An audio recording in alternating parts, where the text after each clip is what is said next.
ಮೇಘನಾ ರಾಜ್ ಸರ್ಜಾ 8 ವರ್ಷಗಳ ನಂತರ ಮಾಲಿವುಡ್ಗೆ ಮರಳುತ್ತಿದ್ದಾರೆ. ಅವರು ಸುರೇಶ್ ಗೋಪಿ ನಾಯಕನಾಗಿ ನಟಿಸುತ್ತಿರುವ ಪೊಲಿಟಿಕಲ್ ಥ್ರಿಲ್ಲರ್ನಲ್ಲಿ ಕಾಣಿಸಿಕೊಳ್ಳಲಿದ್ದಾರೆ. 8 ವರ್ಷಗಳ ಲಾಂಗ್ ಗ್ಯಾಪ್ ನಂತರ ಮೇಘನಾ ರಾಜ್ ಸರ್ಜಾ ಮತ್ತೆ ಮಾಲಿವುಡ್ಗೆ ಮರಳಲು ಸಜ್ಜಾಗಿದ್ದಾರೆ.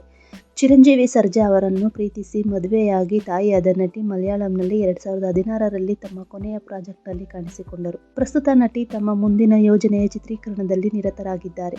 ಇತ್ತೀಚೆಗೆ ನಟಿ ತಮ್ಮ ತಾಯ್ತನದ ಕರ್ತವ್ಯಗಳ ಜೊತೆಗೆ ಕೆಲಸವನ್ನು ಹೇಗೆ ನಿರ್ವಹಿಸುತ್ತಿದ್ದಾರೆ ಎಂಬುದನ್ನು ವಿವರಿಸುತ್ತಾ ತಮ್ಮ ಕಮ್ಬ್ಯಾಕ್ ಬಗ್ಗೆ ಮಾತನಾಡಿದ್ದಾರೆ. ಅವರು ತಮ್ಮ ಕಮ್ಬ್ಯಾಕ್ ಅನಿವಾರ್ಯ ನಡೆ ಎಂದು ಹೇಳಿದ್ದಾರೆ. ಸೆಟ್ಗೆ ಕಾಲಿಟ್ಟ ಕ್ಷಣದಲ್ಲಿ ತಮಗೆ ದೊರೆತ ಆತ್ಮೀಯ ಸ್ವಾಗತಕ್ಕಾಗಿ ಕೃತಜ್ಞತೆಯನ್ನು ವ್ಯಕ್ತಪಡಿಸಿದರು. ಅನಿವಾರ್ಯವಾಗಿ ಇದು ಸಂಭವಿಸಿದೆ ಎಂದಿದ್ದಾರೆ ನಟಿ. ನಾನು ನನ್ನ ಹೊಸ ಚಿತ್ರದ ಸೆಟ್ಗೆ ಮರಳಿ ಬಂದಿದ್ದೇನೆ. ಈ ಚಿತ್ರದಲ್ಲಿ ನಾನು ಮೊದಲು ಕೆಲಸ ಮಾಡಿದ ನಟ ಇಂದ್ರಜಿತ್ ಸುಕುಮಾರ್ ಕೂಡ ನಟಿಸಿದ್ದಾರೆ.